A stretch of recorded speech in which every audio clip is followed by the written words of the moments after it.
Kahit yung mga away ng politiko, nagsama-sama, may natin hako siya. Ito si Mayor na wala si Mayor. Yan ang kinakanta namin noon. Papatuloy natin, ha.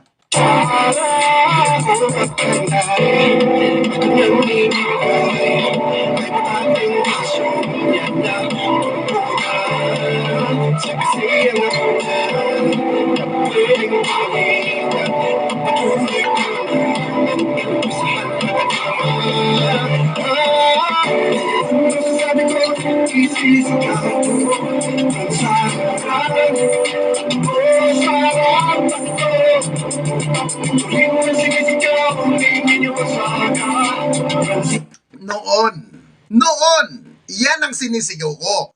Run, Sara, run for president. But, pinili niyang pagka-vice president, I will respect, pero, sa pagkakataon na itong mga kaibigan, alam nyo, blessing in disguise Blessing in disguise, habang tumatagal si VP Sara, ipinapakita niya kung sino siya. Ipinapakita niya kung anong meron siya. Kung siya ba'y mapagkatiwalaan bilang kapartido. Unang-una, may narinig ba tayo kay VP Sara na ipinagtanggol niya si Pangulong Marcos? May narinig ba tayo sa kanya na dinipensahan niya si Pangulong Marcos? Nakapartido niya? Wala tayong narinig. Wala. Halos lahat ng kanyang hiling kay Pangulong Marcos, invitation na lang, sinisipot siya. Pagpapakita na sinusuportahan siya. Alam nyo guys, meron akong isang mga kaibigan na general. Yung isa, retirado na, yung mga aktibo. May mga nag-PPM sa akin nyo. Ingat ka kay dating Pangulong Duterte. Nagagalit sila sa iyo ngayon dahil sa ginagawa mo na pag-atake sa kanila na todo depensa mo sa administrasyon. Alam nyo doon sa mga kaano, ako, nung panahon ni Pangulong Duterte, pinakita ko ang solido ko sa kanya. Pinakita ko ang todo suporta, todo depensa dahil sa ngalan na binabayaran nyo ako nung panahon na yan. Tinagtad ako ng mga kaso ng kabilaan, pero nung panahon ninyo, hindi nyo naman ako pinabayaan. Hindi nyo ako inilaglag. Hindi nyo ako hinayaan na maublo. May inaresto man ako, pero hindi nyo ako pinayagan na ipasok sa loob ng kulungan. Bagkos, pinoprotektahan nyo ako noon. Now, nung kayo'y nawala sa poder, pag sinasabi ko sa inyo sa mga text, Sir, may ganito kami ngayon, ganitong activity sa court, wala kayong reply. Hindi nyo na matulungan. Di ba? Ngayon, okay lang yan. Okay lang yan. Kasi nga, bayad nyo ako nung panahon nyo eh. Ngayon, yung mga defender ni dating Pangulong Duterte, meron ba lakas loob dyan na umaamin na vlogger na bayaran kayo? Wala. Kasi nga, takot kayo. Di ba? Takot kayo na umamin na bayad kayo mga buwaka ng ina ninyo. Ha? Ang simple nga sinasabi ko sa inyo eh. Maglabas tayo ng mga payroll natin. Maglabas tayo, magpakitaan tayo ng bank account kung sino ang nagpapadala sa atin. Di ba? Kung sino ang nagbabigay sa atin ng pera sa mga ATM natin. Maglabasan tayo. Hindi nyo kinakakat. Kasi, pag chinek background yung taong nagpapadala sa atin ng pera, konektado sa Malacanang. Di ba? Huwag tayong magpaka-impokrito. Ha? Ito, one time na-arresto ko sa kasong cyber libel. 8 counts. plus 1 wiretapping. Bali 9 counts yun. Anong year to? 2021. December itong nangyaring pag-aaresto sa akin sa Baguio din. PNP Nagilian ang umaresto sa akin. Kabilaan na sinong general, sinong Malacanang official ang tumatawag doon sa station commander na wag akong ilabas sa social media, wag akong ilabas sa kahit anong news yung pag-aresto sa akin doon. Iilang tao lamang ang nakakaalam ng kasong yon na mga piling-piling kaibigan ko ang pinagsabihan ko na nakadetain ako doon. Eksaktong December 23, pinarelease nyo ako bago magdisperas ang Christmas. Isang sekretary, isang opisyal ng gobyerno, tawagin nilang natin na Martin. Hindi na yon. May text message na nagpadala sa akin ng 100,000 piso. 100,000 through ATM ko. Bank account. May taga-DOJ pang pumunta sa akin doon na abogado. May tauhan pa ng isang undersecretary na pinapuntahan pa ako mula Manila to Baguio. Naka-record yan doon sa station.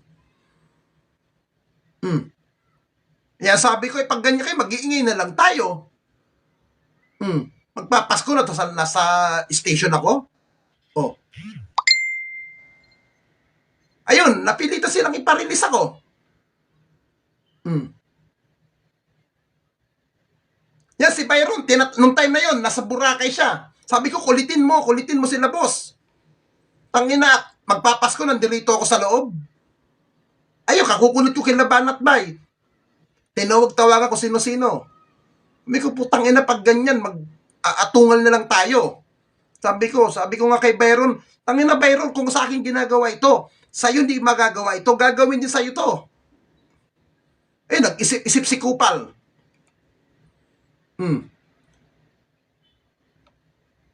Kaya tigilan nyo lang ako. Alam nyo, wag nyong kaartihan. Ha? Wag tayo magpaka-plastikan. Doon sa mga vlogger ng Duterte vlogger daw ko, no? Na supporter. Ang ina ninyo. Huwag kayo mag-inarte-arte sa akin. Kailan lang ba kayo sumulpot dyan? Kailan ba kayo lumutang dyan?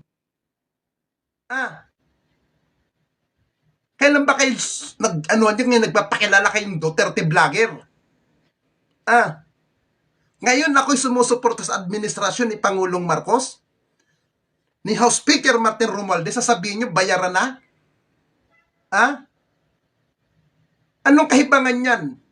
Sinunod ko lang ang sinabi ni dating Pangulong Duterte at ni dating Manila Mayor Isko Moreno na tulungan, suportahan ang administrasyon na to. Ngayon pa sasabihin nyo, bayad na, bayad? Wala ba kayong maribat? Wala kayong maribat? Tapos ngayon na nagsalita si First Lady Lisa Marcos against sa inyong VP Presidente na yan, kung ano-anong mga atungal ninyo, bakit wala bang karapatan? Tao lamang din ang isang Lisa Araneta Marcos. Nasasaktan yan bilang magulang. Huwag tayong magpakabulag sa mga Duterte. Ako, halos buong buhay ko inalay ko dyan bilang defender. Kayo, kailan na ba kayo sumulpot dyan? Anong alam nyo dyan? Sinong gusto ng t-shirt? Ito. Bibigay ko sa inyo to. Ito. Sinong gusto ng t-shirt ni BP Sara? Yan. Yan. Sinong gusto nito? Sino ang gusto ng ganitong t-shirt? Yan. Gusto nyo to? Ibibigay ko sa inyo kung gusto ninyo. Tell me. Ibibigay ko to sa inyo, mga kaibigan, pag gusto nyo ito. Pagsabi lang kayo, pag gusto nyo ito. Tangina. Alam nyo ako, mga kaibigan, maayos akong kausap. Pag gusto nyo to, sabihan nyo lang ako. Gusto nyo ba to? Sandali lang, ha? Alam nyo, guys, pag ako sumuporta sa isang personalidad, pinag-iisipan kong munang mabuti.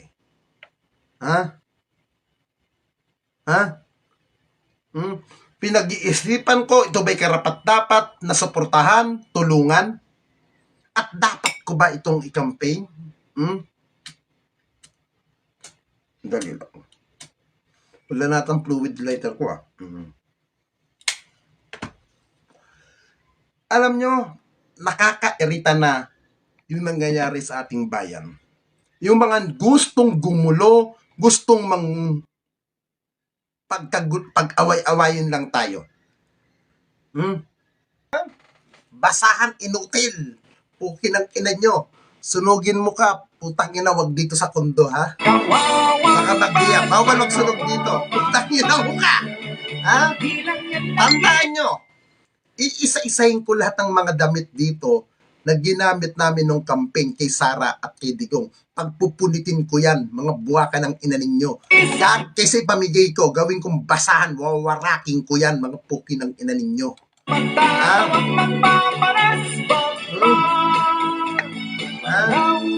Ang ina ninyo, tama na ang kaletsihan nyo, tama na ang kadramahan ninyo.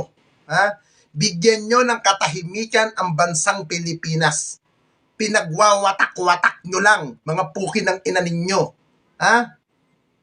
Minsan lang nagsalita ang isang Lisa Araneta Marcos. Bilang magulang, bilang ina, nilabas niya ang kanyang saloobin. Kaya kung ikaw meron kang delikadesa, Vice President, ito nakakarekta naman ako kay BP Sara. Hindi ko na sa tinetext nung mulang inaatake ko sila. Alam mo ma'am, kung meron ka pang delikadesa, mag-resign ka na sa DepEd. Huwag kang makipagplastikan na dyan. Lumayas ka na sa administrasyon na to. Pabayaan mo kung sino ang pipiliin ni BBBM. Huwag kang kapituko sa DepEd. Lumayas ka na dyan. Hindi ka kailangan sa DepEd, madam. Meron pang mas better na uupo dyan kaysa sa'yo na mas malaki ang magagawa. Kung pwede nga lang, bakit hindi na lang si dating Vice President Leni Robredo ang ilagay bilang DepEd Secretary kaysa sa'yo? Alam ko mas may magagawa. Alam nyo, kahit dati galit ako kay BP Leni, pero nakikita ko siya ngayon, tahimik. Nakikipag-cooperate. Sumusuporta sa administrasyon na to. Pero inyo sinabi pa nga di dating Pangulong Duterte, hindi ako galit. Hindi ako oposisyon sa mga Marcos. Hindi daw siya kaaway ng mga Marcos. Pero ano yung mga pinagsasabi mo nung mga past day, nung mga past month, past year, na puro hindi makain, hindi katanggap-tanggap ang mga pinagsasabi mo. Tapos sasabihin mo nung isang araw, hindi ka oposisyon, putang ina mo. Hindi ka kaletsihan. Sasabihin mo, hindi ka galit, hindi ka oposisyon ng mga Marcos, pero yung ginagawa mo, daig mo pa ang oposisyon. Manang-mana ka nga talaga. Isang mana kayong mga magpamilya kayo. Nakakahiya kayong mag-ama. Tapos sasabihin nyo, hindi kayo oposisyon, pero yung ginagawa nyo sa pamilya Marcos, hindi makain, puro paninira, tapos yung anak, kung ano nung pinagsasabi ng mayor nung Davao, tapos may lakas loob pa magsabi yung ama na hindi raw sila oposisyon, isang kaputang inahan. Kung yan ang katuwiran ninyo, mga buwaka ng ina ninyo. Tapos na ang termino ninyo. Hindi Marcos ang luluhod sa inyo, mga putang ina ninyo. Tigilan nyo yung kalitsihan nyo. Tapos, yung mga tangat bobo, sige udyok kay dating Pangulong Duterte na para kung magalit at tuwang-tuwang mga animal. Kaya, doon kung ano man ang mga nasa loobin na nailabas ni First Lady Lisa, normal yan sa isang ina normal yan sa isang magulang, at normal yan bilang isang asawa na katulad niya. Nasasaktan siya Pero mula nung nanalo silang magpartner na si BP at si Pangulong Marcos, kahit na nagpapasaring yung ama, wala tayong narinig na negative sa mga Marcos. Di ba? Wala tayong narinig ng mga salita laban mismo sa mag-asawang yan. First time lang nagsalita si First Lady ng ganyan. Pero may dating. At yung dating na yon, bilang isang ina na nasasaktan, bilang asawa na nasasaktan. Ayun. Tapos ngayon sasabihin nyo kung ano-ano. Putang ina ninyo. Again, magandang gabi po sa inyong lahat. Salamat sa 122 nanonood sa ating Facebook Live. Lagi nating tandaan, mahalin natin ang ating bansa. Huwag po tayong magpapadala sa mga mapanira, sa mga taong gustong wasakin ang kasalukuyang pamahalaan. Tandaan niyo po mga kaibigan. Alam niyo mga kaibigan, kung mapabagsak man nila ang gobyerno ni Pangulong Marcos, tayo din ang talo. Bakit? Papalit-palit tayo. Di ba? Kung sinong hindi magustuhan ng mga ibang grupo, pabagsakin. Pag pinabagsak, panibago na naman. Di ba? Tama na, sobra na. Pabayaan natin si Pangulong Marcos, tapusin niya ang term niya. Tapusin niya ang kanyang termino bilang Pangulo ng Republika ng Pilipinas. At doon sa mga anti-Marcos, mga puki ng ina ninyo, magbigti na kayo nang kayo'y magkandamatay. Okay? Yan ang the best yung gawin para magkaroon ng katahimikan ang bansang Pilipinas na ito. Mabuhay ang bansang Pilipinas! Mabuhay ang ating Pangulong Marcos! Mamatay ang mga basher! We love you all, guys! May bagong silang, may bago ng buhay, bagong bansa, bagong galaw, sa bagong lipunan. Nagbabago ang lahat, tungo sa pagkulay, at ating itanghal, bagong lipunan. We love you all! Happy Saturday, everyone!